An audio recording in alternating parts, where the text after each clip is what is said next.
Assalamualaikum warahmatullahi wabarakatuh. Saya Cindy Jufrianda dengan NIM 22005007 dari Departemen Pendidikan Nonformal. Kali ini saya akan mempraktekkan bimbingan penyuluhan yang menjadi sasaran saya, yaitu orang dewasa awal. Pada bimbingan penyuluhan ini saya menggunakan pendekatan individu dan menggunakan metode interview atau wawancara serta metode silent center method, yang mana saya berfokus hanya pada klien saya saja. Yang ketiga, saya menggunakan metode pencerahan, yang mana saya juga memberikan solusi kepada klien saya. Klien saya pada kali ini yaitu seorang mahasiswi dari Universitas Negeri Padang.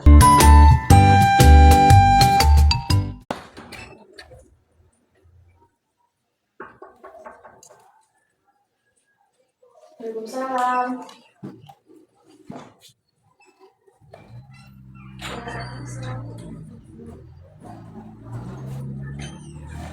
Silakan duduk.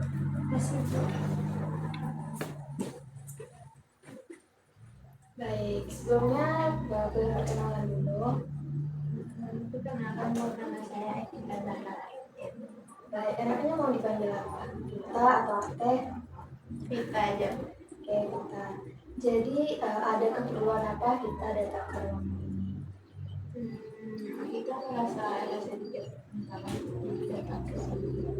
Jadi apa yang mau kita ceritakan untuk datang ke sini? Jadi Bu, kita kan mahasiswa dari UNPN. Jadi akhir-akhir ini kita kan juga udah semester 4. Akhir-akhir ini kita merasa agak kesulitan untuk membagi waktu, apalagi tugas-tugas itu terlalu menumpuk.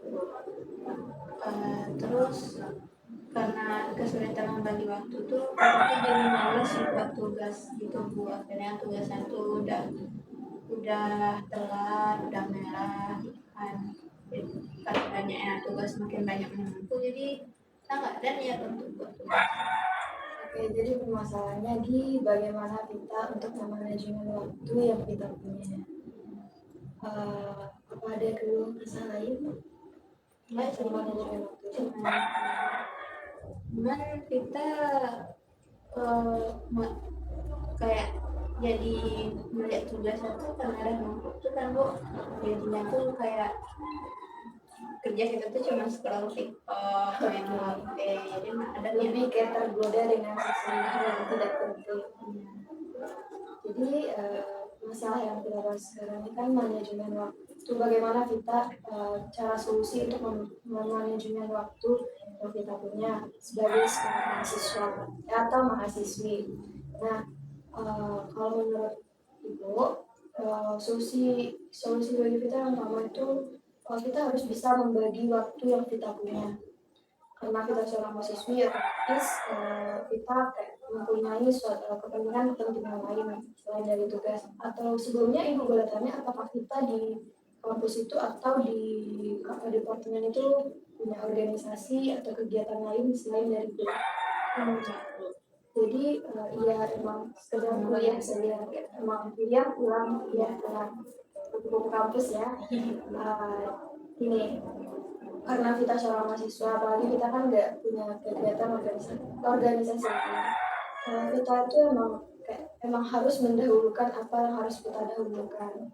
Contohnya misalkan ada kegiatan tugas yang deadline-nya beberapa minggu lagi, jadi kita menyelesaikannya itu dari jauh-jauh sebelum minggu deadline-nya, sehingga kita tidak menumpuk tugas yang seharusnya dikerjakan untuk minggu depan.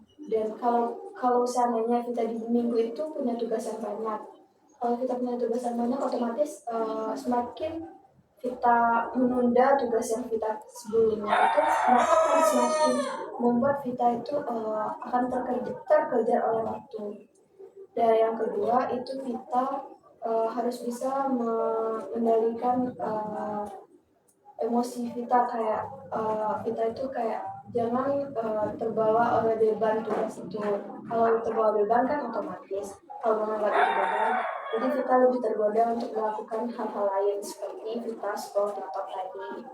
Karena itu kan bisa mengakibatkan semakin banyak tugas kita yang akan menumpuk. Nah, untuk memanajemen waktu itu kan tergantung dari diri kita sendiri, dimulai dari diri kita, bagaimana kita bisa mengelola waktu yang kita punya. Dan jangan mengumpulkan satu tugas di waktu yang bersamaan. Kalau seandainya kita kuliah hari Senin dan itu sudah dikasih tugas oleh dosen, kita bisa mengangsurnya dari hari Senin itu.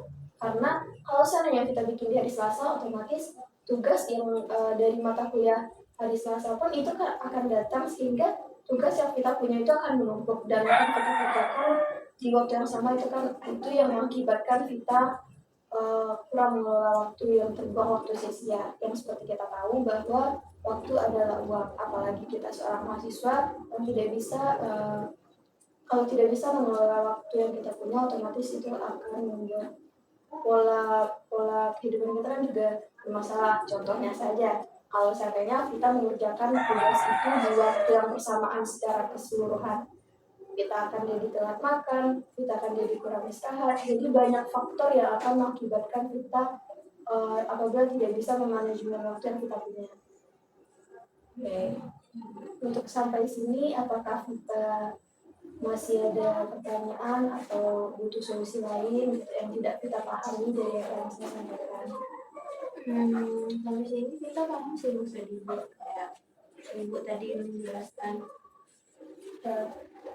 dampak apa aja yang akan kita rasakan kalau kita selalu dalam mengerjakan tugas, dan itu memang kita rasakan hari ini, dan juga kita merasa memang sulit untuk menghentikan niat mengumpulkan niat untuk mengerjakan tugas, apalagi ditahan mau scroll TikTok, nonton film. Itu jadi bagi nonton film itu kayak kita tuh susah berhenti untuk nonton, pengen lihat episode selanjutnya. Akhirnya satu film tamat dalam sehari, dan tugas pun jadi tertinggal kan. Jadi memang nanti kalau tugasnya datang, nanti kita susah dampaknya Itu dampaknya yang dari faktor jadi tidak bisa memanajemen waktu tadi. Kalau untuk selanjutnya mungkin kita bisa memperbaiki waktu yang kita punya, seperti yang sudah ibu diskusi tadi. Bisa jangan menumpuk tugas yang hari ini dan hari Selasa dan seterusnya itu disatukan untuk mengerjakannya dalam satu malam. Atau di mahasiswa sekarang kan kerja tugas malam gitu kan, karena kalau tugas malam itu kan dampaknya untuk diri kita sendiri. Dan kalau kita misalnya terganggu kesehatan kita karena manajemen waktu kita yang kurang tadi, kita kan akhirnya besok bisa jadi tidak masuk kelas saat mata kuliah, kan itu berdampak lagi pada kita yang tidak mengetahui apa ilmu pengetahuan yang didapat dari hari itu, sehingga banyak dampak yang akan kita rasakan kalau seandainya kita tidak bisa memanajemen waktu yang kita punya. Apa sampai sini sudah paham? sudah, Bu. Terima kasih atas solusi yang diberikan kepada kita. Apakah masih butuh arahan lain, ataukah masih ingin menceritakan sesuatu hal yang lain untuk saya bisa membantu kita dalam hal manajemen waktu yang kita katakan tadi? Kalau menurut Ibu, tips supaya bisa untuk berhenti main HP itu gimana ya, Bu? Rasa itu sangat sulit bagi saya. Oke. Untuk menghentikan main HP ya, mungkin itu tergantung diri kita sendiri ya. Kayak kalau apalagi di umur kita yang sekarang, di remaja atau dewasa awal ini, kita itu kayak mudah tergoda dengan media sosial atau menggunakan handphone.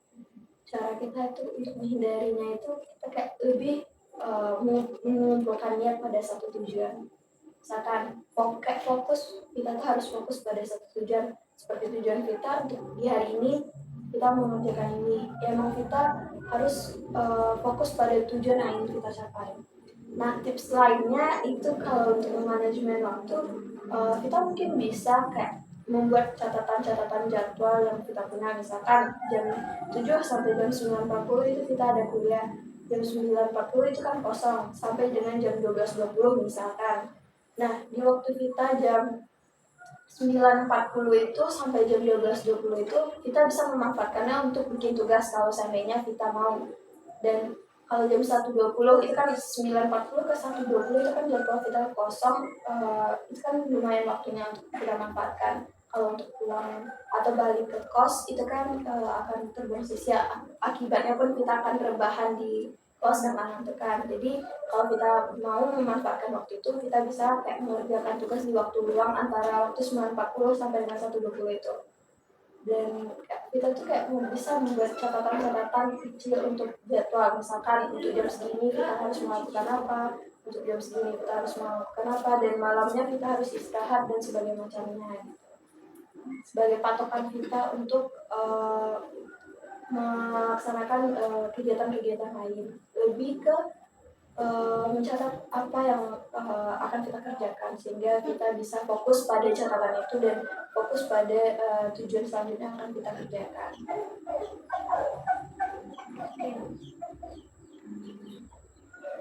Ya, mungkin itu bisa kita terapkan setelah dari sini ya Bu. Bisa mungkin jadwal tadi misalnya kita terapkan dengan mencatat, mungkin bisa kita tempel di dinding juga supaya kita tahu jadwal kita jam segini harus ngapain aja, jam segini harus buat tugas, supaya tugas itu nggak numpuk, jadi kita nggak malas dan deadline-nya tuh nggak merah semua. Gimana tugas-tugas yang kita kan kalau misalnya kita punya jadwal yang harus kita lakukan, kita juga bisa memanfaatkan waktu-waktu luang dan untuk waktu yang bermanfaat sehingga waktu yang kita punya itu tidak terbuang sia-sia hanya sekedar scroll TikTok lah, buka media sosial, apalagi kita yang hobinya nonton gitu kan udah tergoda dengan episode-episode yang akan kita saksikan gitu. Oke, untuk hari ini apakah sudah cukup kita pahami atau solusi yang saya berikan sudah bisa membantu ke diri kita untuk bisa diterapkan untuk selanjutnya? Cukup Bu, kita juga terbuka pikiran kita untuk melakukan solusi-solusi yang telah Ibu sampaikan tadi. Cukup bermanfaat ya. Kalau seandainya kita masih ada keraguan atau masih ada masalah lain untuk kita masih yang kita rasakan sebagai beban pikiran, kita boleh datang ke sini sebagai mungkin ada beban lain yang akan kita bisa datang ke sini, dan kalau di sini pun sifatnya pun rahasia, hanya kita dan saya yang tahu. Mungkin di lain waktu kalau seandainya ingin mengobrol lebih lagi, kita bisa menghubungi Ibu untuk misalkan untuk mengatur jadwalnya Kak, atau bisa membuat hari apa yang kita bisa gitu kan. Karena tahu kita ada masalah yang lain yang ingin cerita atau tidak bisa berbagi ke yang lain, kita bisa berbagi ke Ibu. Terima kasih Bu karena sudah mendengarkan cerita hari ini Bu, dan juga sudah memberikan solusinya kepada kita. Semoga memuaskan ya, dan semoga kita di kemudian harinya bisa berubah lebih baik, memanajemen waktunya lebih baik lagi, dan sehat selalu. Semoga kuliahnya lancar ya. Terima kasih Bu.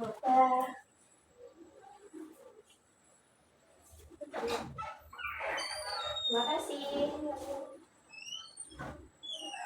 Itulah video praktek bimbingan penyuluhan saya yang mana memiliki pembahasan mengenai permasalahan manajemen waktu.